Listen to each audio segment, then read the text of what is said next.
Hi, and welcome to the ever popular Mailbag segment where I open my mail. And if you want to send stuff, send it to, ta-da, that crazy Aussie bloke. PO Box 7949, Borkham Hills, BC, Borkham Hills, New South Wales, 2153, Australia, not Austria. Let's get on to it. I've got 3 of them today, so let's crack it open and see what we've got. And the first one I've got here, little padded envelope. It's got no name on it, so I have no idea. And very nice handwriting there. I rather like that. And that crazy Aussie, beautiful with a smiley face. And what are these stamps here? We've got Bosna. Bosnia. I am not even going to pronounce that. Is it from Bosnia? I'm not sure. I have no idea. Sorry, but let's crack this sucker open and see what we have. It's always fun. Maybe that's why this mailbag is popular. Oh, Siemens. We have something to do with Siemens. There's a little pouch. All right. No idea. Your guess is as good as mine. Let's have a look at what we've got on the bit of paper. Hi Dave, I saw your video, Vintage Brick Mobile Phones. Decided to send you that old terms but already vintage piece of electronics. It's an external camera for a mobile phone, a Siemens S55. Interesting. Believe that there was one of the first mobile phones to have a camera. As I saw inside, it seems like it would have enough material to make a short teardown video of it. Greetings from Sarajevo. Wow, Bosnia and Herzegovina. Sorry, can't pronounce it. I'm hopeless. But yeah, I was right. Bosnia there. So thank you very much. Thank you for a very dynamic and comprehensive vlog. I wish you great success with it. Thank you very much, Veteran, if that's your name. So greetings from Sarajevo. Hello to all my viewers from Sarajevo. I wonder how many I have in Sarajevo. I might have to do a quick YouTube search on that. And I just checked and it's another big massive YouTube fail. They only show the top 10 countries now. It's hopeless. God, I used to be able to see every country, right, even if they only had one view. It's hopeless. Don't know what they've done with that. Idiots. God. Anyway, apparently in the last 30 days, Saudi Arabia has rocketed to my top 10 list. Hey, good on ya. All my viewers in Saudi Arabia. Who knew? Apparently only in the last 30 days. I don't know. We've done a video that appeals to them. Not sure, but anyway, sorry, all my Sarajevans. Is that how you pronounce people? Is that how you call yourselves? I don't know. But sorry, you don't make the top 10 list in number of viewers. Oh, look at this. Here we go. That's a Siemens mobile phone camera. That is hilarious. Oh, it's got a flash on it. And has it got like an inbuilt rechargeable battery? I wonder, I presume it would to do the flash in there. That's what I would presume. It's got the, that looks like a Siemens proprietary phone connector. I've never had or used a Siemens phone, so I don't know, that might be Siemens standard thing. And it's got a little viewfinder in it. You've got to be kidding me. Oh man, that's a triumph of engineering over practicality. And apparently this is also known as the IQP 500 camera attachment for the S55 Siemens phone, although the ones I've seen photos of on Google sort of have a rounded corner like this on there, so I'm not sure if this is an earlier or later model, but yeah, anyway, it's rather fascinating. I'm a bit surprised that they don't actually have a camera button on here. I guess you have to use the button on the phone itself. I think that's a bit of an oversight, really. And if there is like a rechargeable battery in here, that would make sense, because then you could have used it as a complete standalone camera and then hooked it into your phone and uploaded and sent the photos later or something like that, you know, if it was standalone. Anyway, I'm definitely going to have to do a teardown of that, but I think because I've got 2 other boxes to get through on the mailbag, I will leave that for Teardown Tuesday.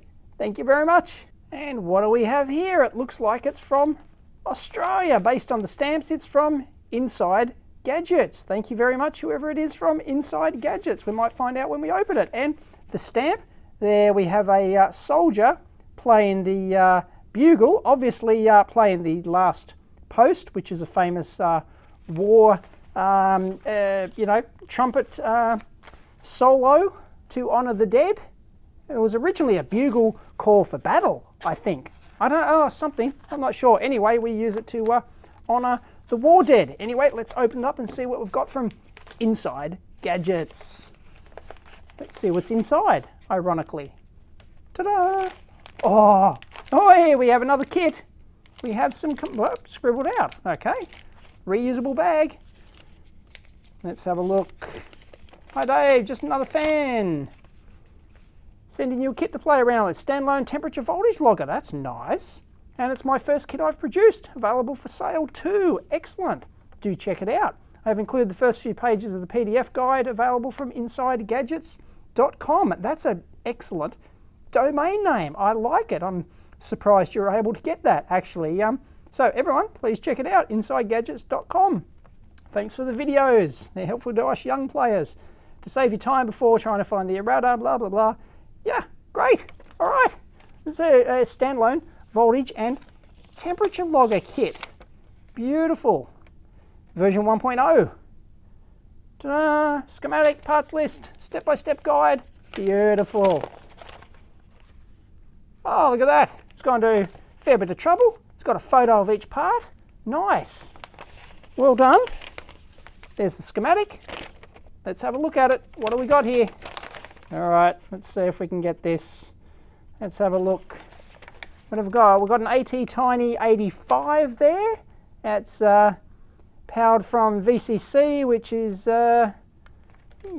powered from, I don't know what it's powered from. USB port over here. Okay, we've got our USB port. VCC directly on the chip. So the, unfortunately, because I don't see another voltage reference on there, am I incorrect? So the voltage reference would come from, hey, don't know what's going on here. There's a battery connected directly across VCC. What's going on there? I guess that's optional. You wouldn't want to have the battery and the USB connected at the same time, because otherwise you'd blow the crap out of your battery. It's the E-squared prom. It's a DIP 8 24C. E-squared prom array. We've got some N-channel MOSFETs. We've got some diode protection with voltage dividers, and that's about it. So it's a voltage and temperature logger. Beautiful. All right, let's crack it open. Let's have a look at the parts. And here we go. What do we got? All right. Geez, tiny. It's all through-hole stuff. Oh, hey, we've got some surface mount parts already soldered. Surface mount ones already populated. We've got two SOT23s there. And there's our USB connector on the left-hand side there. Let's have a look here. Inside Gadgets, standalone temp volt logger, version 1.0. Beautiful. So I presume, does it get the data out of the USB? Presumably. I've got to look at the schematic again. Yes, it does. Data. The AT Tiny, of course. The AT Tiny. I didn't know the AT Tinys had USB support in them. I'll have to check it out. The AT Tiny 85. Aha, the 3 volt lithium coin cell battery isn't connected directly across the 5 volt USB input, of course, because that'd be a really bad idea. It's there's the N-channel MOSFET, which is actually controlled via the 5 volt USB input here. So you plug in the USB and it disables the battery. Neat. Now I just checked the website here for Inside Gadgets, and this little kit only costs anywhere from $14 to a whopping 17 Australian dollars for the kit, depending on which E-squared prom option you get, up to 512K, and it's only like $3 international postage, because it goes via an airmail letter, because it's so thin you can actually send it as a letter instead of a parcel. So yeah, that's absolutely dirt cheap. But the AT Tiny 85, I was right, it doesn't have a USB transceiver built in. So I'm not sure how he's doing the USB. He's obviously, you know, hacked. He's done some firmware to be able to talk via USB without a USB transceiver in there. Neat, go figure. And sure enough, I did a quick Google search and there's a library called the USB Tiny Library, and it's a software implementation for a low-speed USB interface for AT Tiny devices, which, or any Atmel micro, which AVR micro, which doesn't have a built-in USB peripheral. Neat, I like it. Apparently it takes like a 1.5K or 2K of something of program space, but whatever. And the specs are, it's got a 1-year battery life, very nice, measures temperature from -40 to 125, stores in the E squared as 8-bit or a 10-bit, where you've got to use 2 bytes for that, and measures voltage from 0 to 15 volts. Once again, saving as 8-bit or 9-bit, not 10-bit. There you go. Voltage range can be increased if the 2 voltage protection diodes are removed and the code is modified. Uses an external E squared PROM, as I mentioned. It can go up to 512k bit, which is 65,000 readings for those 1-byte values, and it's got various sample delay times available from 28 seconds up to 24 hours per sample. I'm not sure why it's 28 seconds. Go figure. I don't know why you wouldn't offer like a 1-second option, perhaps. I don't know. And you transfer the data to USB PC via USB. I presume it's a Windows-only software. Don't quote me on that. Haven't looked at it. Anyway, there you go. That's a USB data logger. Basically, it's a standalone data logger with does temperature and voltage, and comes as a little kit. It's dirt cheap. So if you're after that sort of thing, check it out. From Alex at InsideGadgets.com. Thank you very much, Alex. That's awesome. And I almost forgot to mention, it is open source hardware as well. Creative Commons. Beauty.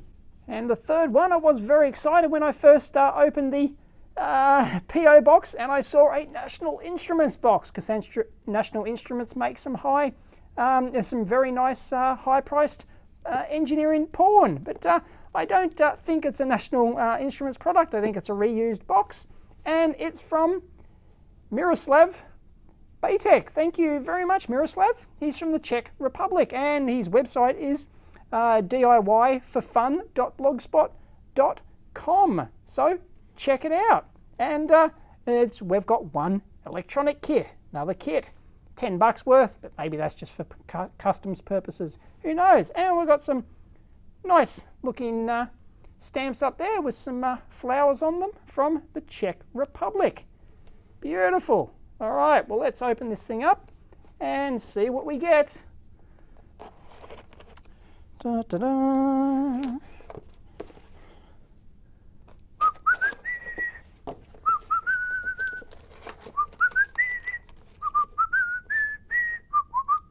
Sorry, just had to finish the whistle there. Haven't finished it yet. Here we go, we'll open it.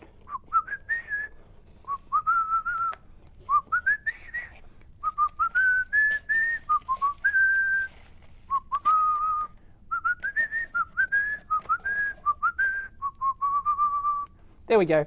Sorry, had to sing it. Hey, we got a note. Thank you very much, Miroslav. Hey, Dave, I'm your big fan. I saw your videos. Same as other people, I'd like to your mailbag. So I decided to send you one electronics kit. There's a rotary encoder module for the AT Sprint transceivers. Is a small ATS's small portable transceiver for ham radio operators, developed from Steve. His call sign is KD1JV. That's a mouthful. In the US, he's a Yank. There you go. So it's a, I know you are not a radio operator, but maybe you can find another application for it. For example, I use one kit in an audio power amplifier to replace the up-down volume buttons. Neat. It can be hacked. I like it. Thank you very much, Miroslav. Oh, postcard. Very nice. Oh, look at the Czech. I assume it's from the Czech Republic. Beautiful. Geez, it's got more bridges than Hamburg in it. Man, look at all those lovely bridges. I love it. Oh, haven't been to the Czech Republic, I must say. But that is, where is it? It's Prague. Is that Prague? I don't know. I haven't been to Prague. There you go. Well, Prara. I guess that's Czech for Prague, is it? Mostly. Go figure. Thank you very much, Miroslav. Let's have a look. We've got some... no. We've got empty pad in there, and we've got... Ta-da! Oh, nice knob. Nice looking knob. Let's have a look. Hey, hang on. Nah, let's check the parts out first. Let's check the board out. Oh, it's a beautiful looking knob. Love a good looking knob. Look at that. Beautiful. Oh, there's our rotary encoder. And we've got our little tiny board. There we go. Let's take a look. And we've got our encoder for ATS. Not sure what micro uses. Clearly there's a micro on there. It's got some LEDs. It looks like it uses triangle LEDs by the looks of that silk screen there. And yes, it does. There we go. Have a beautiful green triangle PCB. That would be very nice. Actually, I like the idea of this. It's just a standalone optical encoder.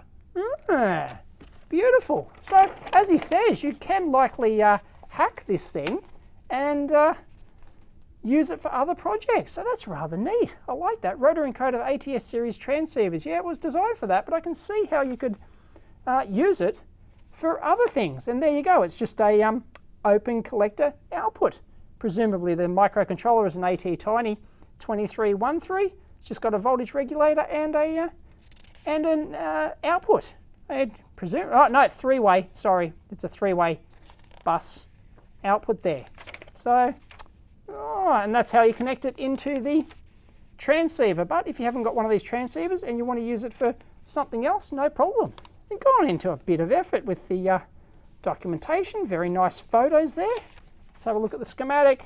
Not much in it. Really, it's an optical encoder. There's an AT Tiny 2313. That looks like it's been done with Altium Designer. The yellow insides of the and the look and feel of that is a dead giveaway. It's Altium Designer stuff. It's got a couple of LEDs and 3 open collector outputs.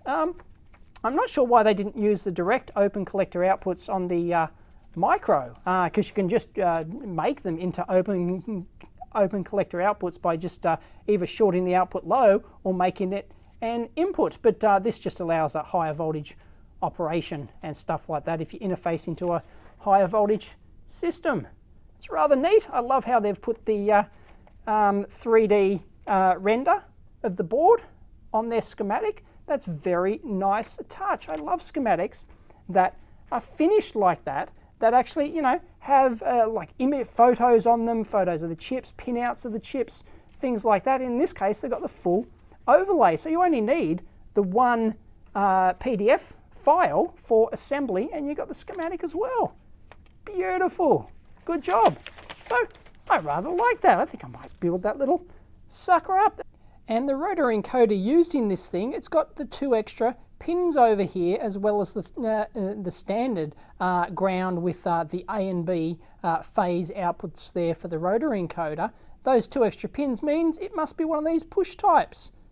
And yes, it is. So it gives you 3 functions, and that's why over here on the circuit here, it gives you, well, on the documentation here, it gives you 3 outputs as up, down, and menu. So it gives you 3 open collector outputs. So you could use this board to actually replace any product at all that used, you know, either up, down buttons, and that third button press could be, you know, menu or OK or something like that. So that's rather quite neat. I like it.